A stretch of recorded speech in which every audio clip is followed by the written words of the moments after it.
Oh yeah, man. I'm excited about this one. This topic here, this shit's juicy. I'm not gonna lie to you. I think that this was like one I was hoping everyone would vote for. When I first announced that I wanted to do a podcast, I went into my broadcast channel on Instagram. And it's got 1,800 people, so it's a good survey. And I'm like, yo, first podcast episode, like I need to know what everybody's hoping for. And these were the votes. The four options were battling outsiders' traditions and opinions regarding new additions to the family. So like I spoke about it in the first episode of this podcast, just in like the intro, but in Hispanic households, it's common that you shave your baby's head, like pretty early on because the hair grows back thicker or whatever they pass on. Say you don't want to do that. Like there's reprimand, there's repercussion, there's judgment from your family. How you battle that. Parent guilt, no one tells you about how often you're going to have parent guilt. I mean, it's like even recording this podcast right now, Laguna is in the living room with Rachel, and I'm like, I'm a fucking awful dad. Like she works so much harder than me, and it's like parent guilt for both of them. Like I feel partner guilt and parent guilt. So I thought that one was pretty interesting. 3 qualities of a good newborn dad. So I was going to highlight, what it takes, and none of it was going to be, can you change a diaper? All of it was going to be mental stuff. And then battling your ego. It's so funny because battling your ego would probably be my favorite thing to talk about, but it got the least amount of votes. And I'm like, I just realized, like, I feel like everyone that didn't vote for it is battling their ego and they don't know they are, which that's judgment. That's probably me having ego. But what won was battling outsiders' traditions and opinions regarding my new addition to the family. And I kind of hope that one won, or battling my ego, because they're just like both so fun to talk about. And I think that I have a lot to say on the topic. And so, yeah, this is what this episode's about, man. It's battling those traditions. And I think one thing that was like interesting for me when I was going to have a baby is I have such a young mom myself. My mom had me when she was 18, I guess when she was 19 years old. And so now my mom's 45 and I'm 25. So like there's a point where our birthdays line up where we're about 20 years apart. But it was interesting because I had never seen my mom in the light where like she was trying to give me advice outside of things that are like solely my own. And so it felt weird because like if my mom's giving me advice like, yo, save your money for a car, you're kind of like, okay, yeah, like that's a great idea. Like we could both agree me with a car is awesome. But the moment that they start to introduce things like, hey, don't go outside, you shouldn't be taking your baby outside for 30 days. Like that was one thing my mom was pretty adamant about.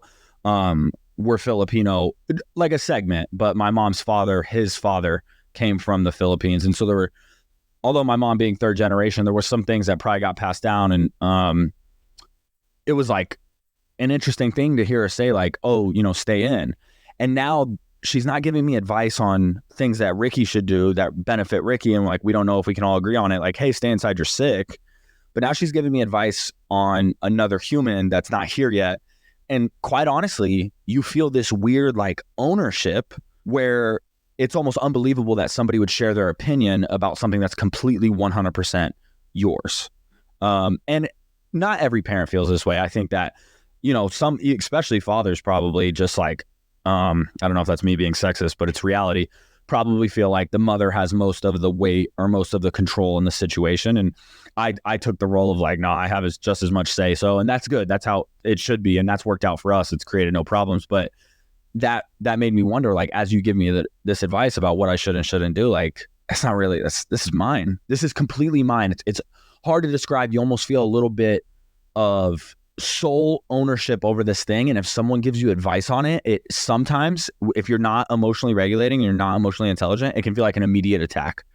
Like, oh, I have to do that because that's and you start to look from like an omnipresent perspective of like, well, what'd you do with me? What did this? And it's like so much ego in that moment. And here I go talking about ego, but ego really is the devil. And it's like, you're trying to battle what you think you should do with your baby, and you have ultimate control. And then you realize that people giving you advice, you want to critique it. And so, oh, don't go outside for 30 days. Well, if you did that with me, what about all the things bad that happened after that? Did that correlate? Like, was it really worth it then? And I love my mom, so I love you, Mom. Don't take any of that personally. I just mean that's kind of what goes through people's heads. And so I kind of want to set the tone of like, if you're about to have a baby, if you're pregnant and you're already starting to hear it, right? So you better shave that baby's head. Another one, you better put socks on that baby. So me and Rachel don't put socks on Laguna, not intentionally, but we never intentionally put socks on her, if that makes sense. So like if socks come into question, it's almost like we have to really be like, oh, should she be wearing socks? And we got to like think about it at that capacity. But standard, she's going to go no socks. We'll take her no socks to the grocery store, no socks here, no socks there. And really, because if you do some actual research, it's very tactile for them. And babies learn with their hands and their feet and their mouths and all of those things. And when they have covers on their feet, they're not really in the position to like understand what they're touching still. And so like when I have socks on, I might still try to grab, a hairbrush off the ground or a hair tie off the ground with my little toes. But as a baby, they don't know what they're stepping on, and they're so tactile, them learning to crawl, them feeling the floor and things like that. So much sensory comes from their feet. And so I'm like, I'm not putting fucking socks on my baby. Once I found that out, I was like, I don't want to put socks on her. And so I'm starting to hear all this. You're starting to hear all this as you begin to get pregnant. I mean, especially as the months pass, you're talking 6, 7, 8, 9 months pregnant. You're like, oh my God, this baby's going to be here. And you're like ready to feel the bliss, but then you're also ready to be like, you're not allowed in the hospital room. And it's like this weird ownership, but your family is so keen, or people around you are so keen on you sharing that experience with them. It almost feels a little bit disingenuous. Like, how could you expect me to share this experience with you when I haven't experienced it yet? Does that make sense? And so I think that like as humans, one of the most powerful things we do in life is we share experiences. And so as you meet someone, especially as you start to date or fall in love, or maybe you do something amazing. Like I love to travel, and my mom's never been a big traveler because she had 3 kids by the time she was 23. And so when I got out of the Army and I got home, I took her to Nashville. That was like the first thing I did for Mother's Day. I'm like, you're coming with me. I'm paying for the hotel and the Airbnb, or I'm paying for the hotel and the flights. And I want you to see something that I love, that I've already experienced. I want you to come with me for something that I've already been through because I know it's amazing. Now, of course, the birth of your child is going to be amazing. And I'm not trying to compare a trip on fucking Broadway and Nashville to the birth of your child, although both are really amazing and fun. But what I am trying to say is that it's not the opportune time to bring someone into that moment and let them share opinion, let them gain experience with you when you haven't been through it yourself. So you're probably feeling a lot of internal battle if you're in the shoes of, my family is very opinionated. This is what they want to do with my baby. I have no desire for them to be doing that with my baby. I read this. I learned this. Wherever you're getting your information from, or maybe you're getting it nowhere at all and you're just taking it personal that they're sharing their opinion with you, which to a degree is fair. You got to learn to set boundaries. So this episode's literally going to be all about how you battle healthy with family, and kind of where it all ties back to.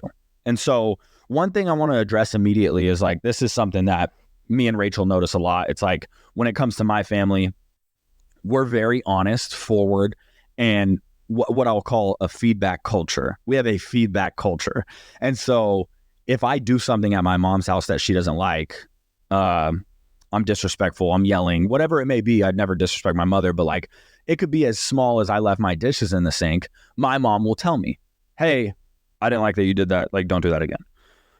We have a feedback culture. And so this allows me to take it in stride. I'm so used to this constant feedback. Ricky picked that up. Hey, that's your mess. You got to get it.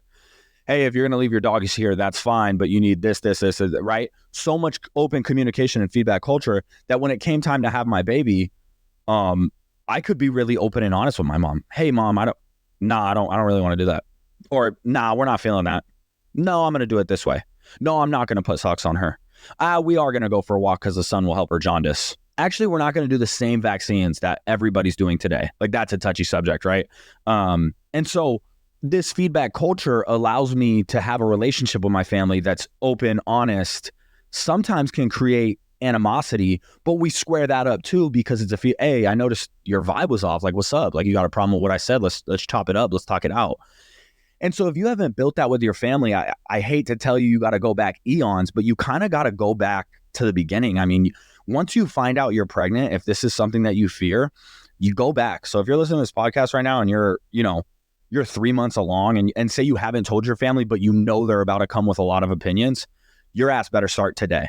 Go tell your mom, hey, mom, I wanted to talk about that time when I was 11 and you spanked me. That shit bothered me. Whatever it is, right? But you want to build this culture of feedback so that by the time the baby's here, one thing we don't do is we don't allow Laguna screen time. And that's something real with my mom where I like, we were getting heated. I'm like, I'd walk in after she was watching her and I was at the gym and I'm like, yo, if you're going to play movies with her, I'll just go to the gym separate to Rachel. I'm so grateful to have childcare. But if like she's going to watch TV, you just got to cut the shit, bro. You do. You got to cut it. If you're not going to turn it off, that's fine. You'll see Laguna in the presence of me being around. And it sounds unfair. And it's like, oh my God, how could you do that to your mom? Well, what I couldn't do to my mom is tell her everything's kosher and actually behind closed door be like, oh, it's so it pisses me off so bad when she does it. No. You know what I mean? And so that's what I couldn't do to my mom. I couldn't have these behind the scenes feelings because I know our relationship is going to thrive when we're completely honest with each other. And me and Rachel talk about this a lot because with my family, it is that feedback culture. And with her family, it's not so much. And I won't weigh in on the topics with her family, but Rachel fears a lot of moments where she might call out something that would be a discrepancy with the family because she's like, we don't have this culture of feedback. And so it makes me nervous that we're not going to be good after it.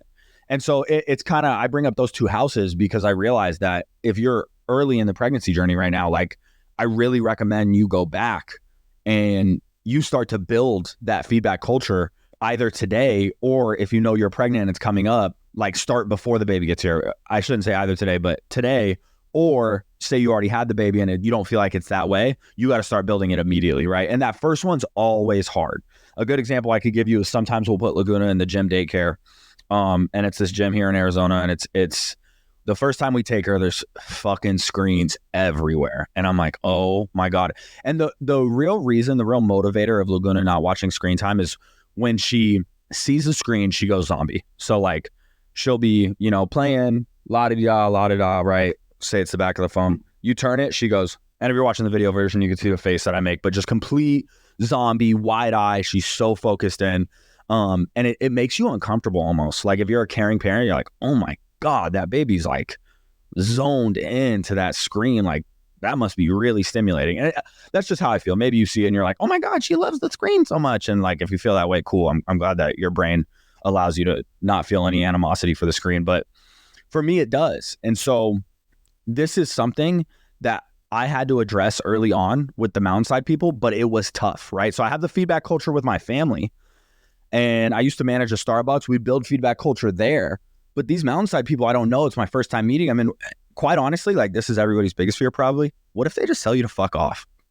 Like what if you tell them something and they're just like, yeah, so we have the screen. Like obviously there's TVs in here. So, I mean, you can go. Like, especially when they don't need anything from you.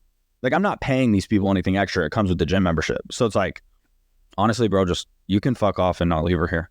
I mean, that's everybody's biggest fear, rejection when you're trying to build that feedback culture. And so the first few times I literally couldn't say shit. I was mute. As bold as I am, as tough as I am, as ready for, interaction and honestly, as confrontational as I am, I was mute. I'm like, I shelled up. I'm like, oh shit, because I was so grateful in the moment.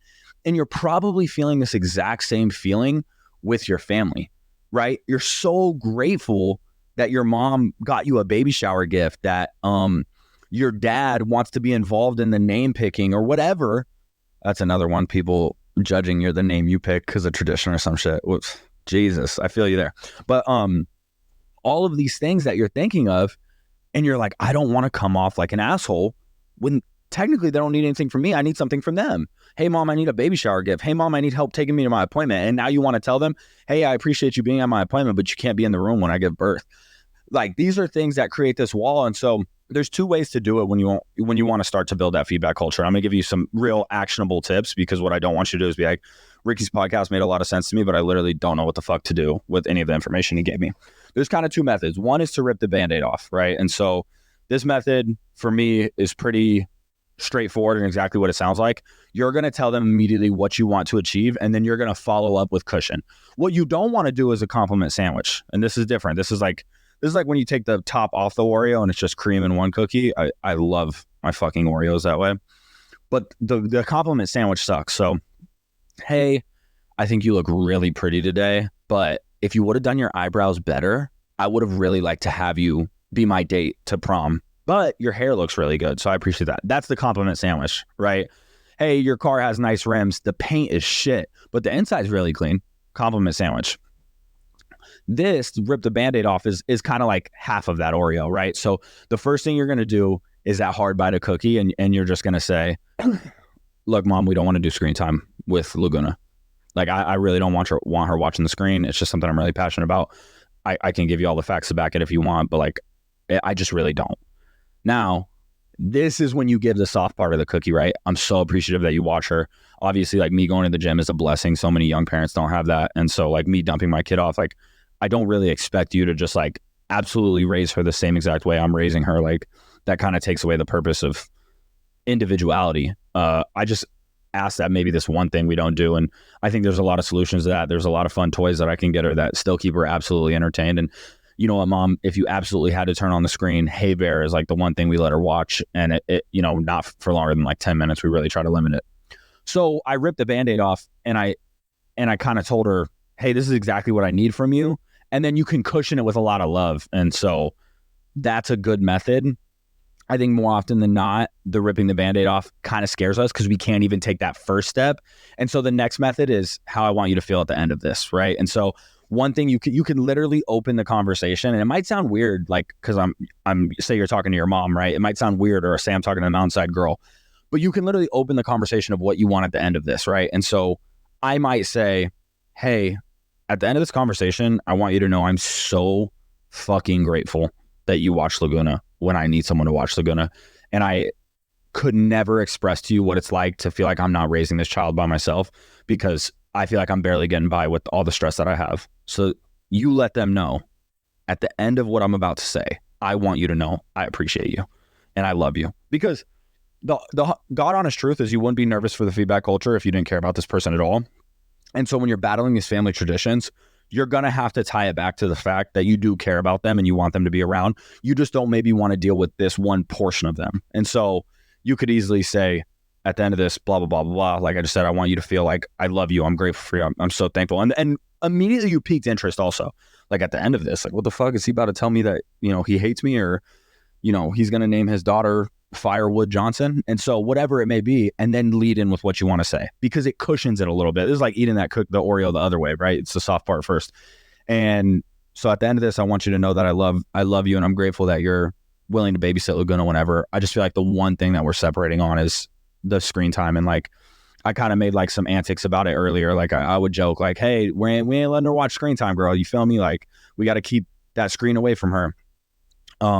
But like, I want you to know I'm a little bit more serious than maybe I led on to believe. And I really, really care about this. So please, Mom, if you could find it, you know, in your time or in your heart, if you are watching Laguna, I really don't want her watching the television.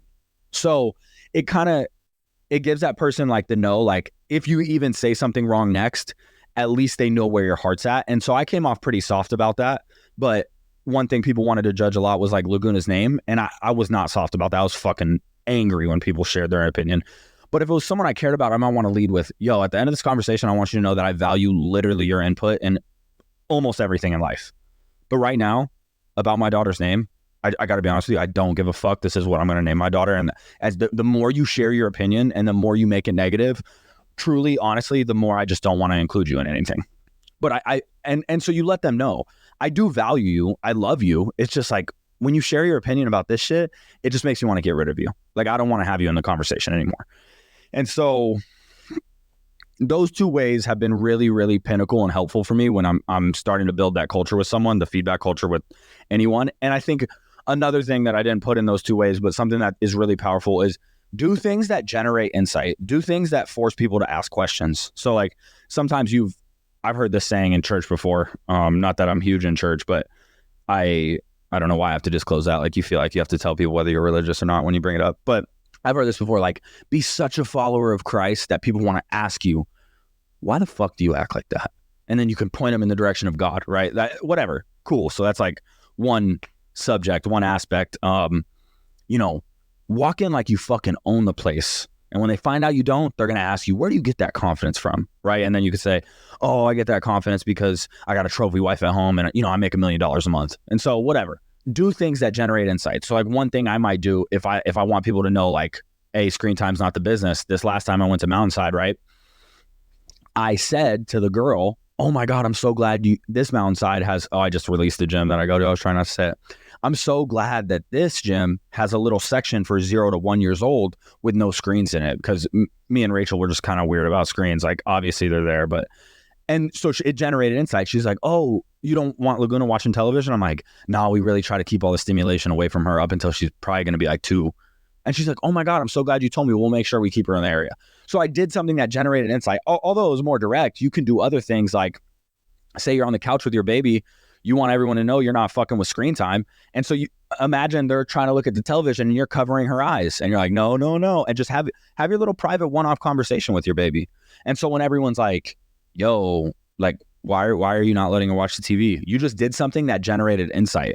And so now you get to answer, oh, you know, we're not letting her watch TV because a bunch of studies show that if you let your kids watch TV before they're 2 years old, you know, their fucking eyes will fall out of their head. I don't know. You know what I mean? I'm not going to add my personal opinion here about the topic because my mom had 3 kids by the time she was 23 and she was a single mom. So she probably fucking fed us cartoons.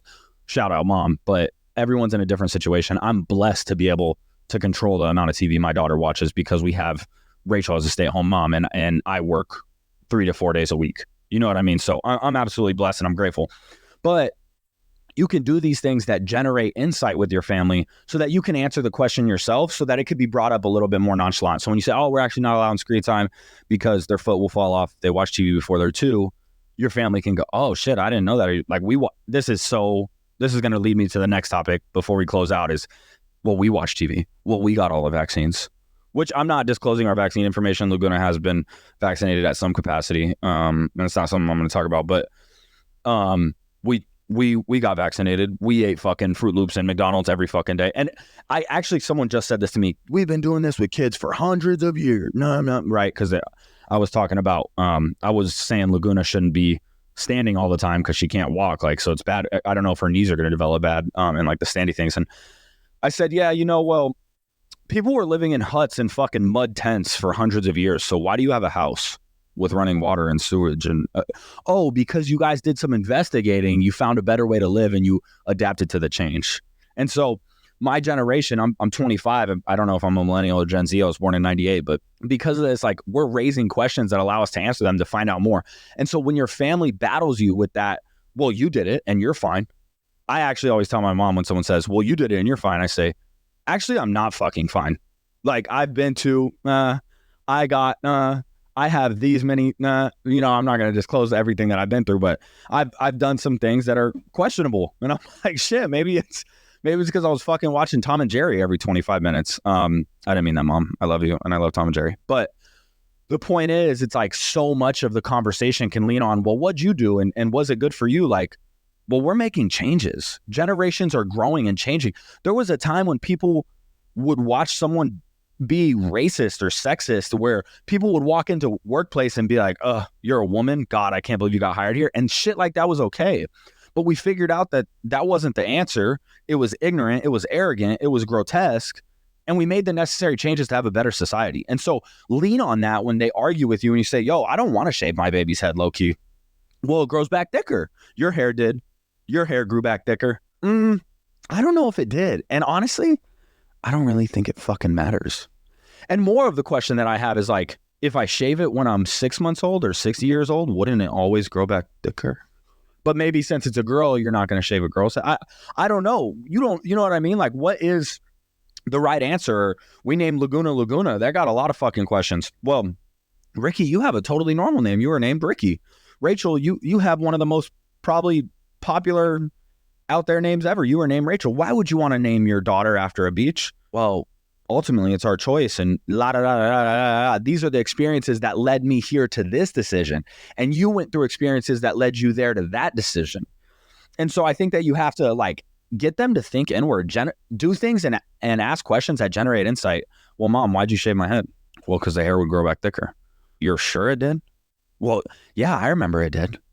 Do you know anyone that didn't shave their head? Oh, well, all your little, Caucasian friends at school, like not Hispanic families, pull up a picture of them. Their hair looks fine, whatever it may be. And so do things that generate insight and bring an argument that's not so leaned on like, well, I don't know. Because once you do that, you're invalidating your own point, and people are going to like latch onto that and be like, you don't even know why you're doing it because you saw it on Instagram, but whatever their excuse is, and be like, I've actually just gathered enough knowledge and I have a good base that this is that and this is that. And so it's hard to completely know what you're going to battle as a parent. And I think the broader topic is like, how do you battle these outside traditions? And I think the absolute tip I can give you is you need to build a feedback culture with your family. And if you haven't started today, you have to start today. And I actually get a lot of DMs like, yo, my fucking mom won't even let me speak, yada, yada, yada. Like, there's got to come a time, son or daughter or whoever, where you sit down with your parents and you say, I'm about to have a fucking baby.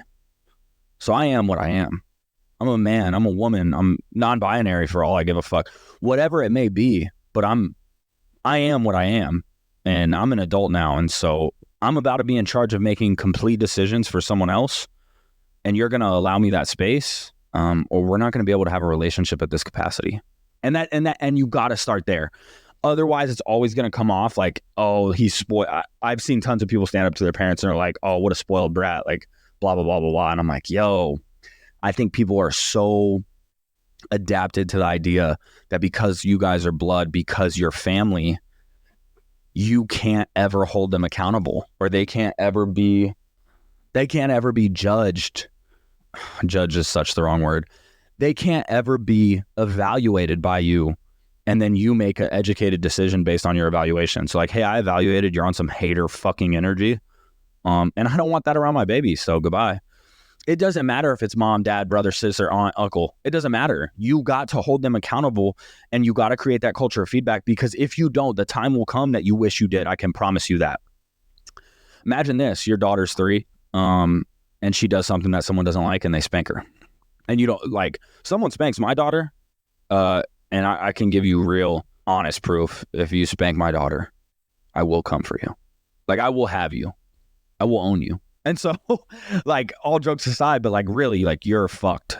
How do you address that? And how do you address it without it not being new, right? So someone spanks your daughter, you have a hysterical breakdown. They've never seen this out of you. They don't even know that you have an opinion because you never built that feedback culture with your family. And so they're stunned. Or imagine you've shelled up for years and years and years and years and years. They spank your daughter and you shell up again because that's where you're comfortable. And you go home and you're like, oh my God, I'm the worst parent ever. How could I? And then imagine you start going over to mom's house less. And she's like, why do you never come over? Well, mom, because you let your sister fucking spank my daughter, whatever it may be. And so if you haven't built that yet, you need to build that. And if you need help building that, please DM me on Instagram. I can try to talk to you about more tips and tricks about how you can be honest with your family. But a lot of it takes fucking clear eyes, full heart. Can't lose, baby. You got to come at the situation being confident.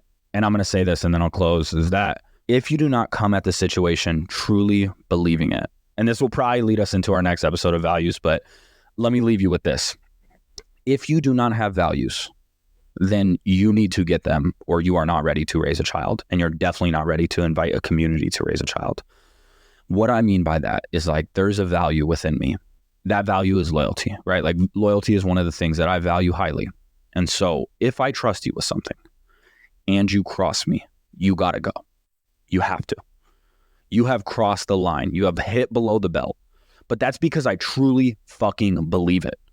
And when you're around someone that doesn't have values, it's really easy to notice. And so if I say I don't want Laguna watching screen time, and that's because I value mindfulness, that's because I value literal spiritual and mental health, and that's more important than anything. Screen time is murdering your spiritual and your mental health, right? I value that. I value family time. I value honest connection with nature. If I didn't value those things, when someone asks me, why don't you want Laguna having screen time? I really don't fucking know. Well, my favorite influencer, the Ace family, they don't let them have screen time. So I just figure, like, I probably shouldn't let Laguna. Shut the fuck up. Shut up. That shit does not exist, man. You gotta know it. So, hey, Ricky, why can't Laguna have that? All the reasons I just listed. And I believe in that shit. And I can promise you I believe in that shit because I'm out here doing it. I value those things. And so, hey, if you cross me, that crossed the boundary of loyalty. Like, I'm cool off you, bro. That's my value. And so values are a lot different than, like, preference, right? And so my boy's borrowing my car right now. I prefer he doesn't crash that shit. Riker, please don't crash my car. If he did, I don't got to get rid of him. He didn't cross me. But if my boy Riker spanked my daughter, I have a value that you will not fucking touch my daughter in any capacity outside of loving. And so if you do, I had to take a second because imagining someone hit my daughter was just bananas. But if you were to do that, I will have you on a stick. And so that's a value. You have to go. And so find your values before you do anything. And once you find your values, share your values, because don't forget that you're allowed to be a person too. Your mom's a person. She's got values. You're allowed to be a person too. And so battle these family traditions by doing a few things. 1, give values. 2, create the feedback culture. 3, use the method that works for you communication-wise. Do you want to rip the Band-Aid off and tell them what you need to tell them? Do you want to tell them how to feel at the end of the conversation? Or do you want to take a really passive route and just do things that generate insight and then allow yourself the space to talk about it? So find a route of communication that's as you build the feedback culture. And then ultimately stand on business. That's really one of the last ones. Like, stand on business. Like, you have to. So I stopped bringing Laguna to all the other mountainsides because there were screens everywhere and I didn't like the people that were watching. And no matter how bad I wanted to work out with Rachel, I had to cut the shit. Sorry, we got to work out separate. Sorry, someone else got it. And just like with my mom, if she said Laguna's going to keep getting screen time, looks like I had lost a babysitter, because I got to stand on business because it's a value. And so do those 4 things, create that culture in your life. And I really think that you'll find some success, and we'll do an episode about values probably next, because I'm all amped up talking about it now, and how you find your own values in yourself. But know that more important than anything, I want you to finish out this podcast and leave better than you were before. And good luck with your family. And if there's anything that you feel like, fuck, Ricky, you didn't talk about this and I don't know how to navigate it, DM me and put in the top all caps, like, yo, better than before podcast question, because I get a lot of DMs. I got to read through them. But when I see that, I'm going to hop in and let's figure out a route for you to be able to raise your child in like the sanctity of your own home and not have to worry about what other people think. But anyway, this has been super fun. I'm super grateful. I'll see you guys in the next episode, hopefully talking about values, or maybe we'll be bullshitting. I don't know. All right. I love you. Bye.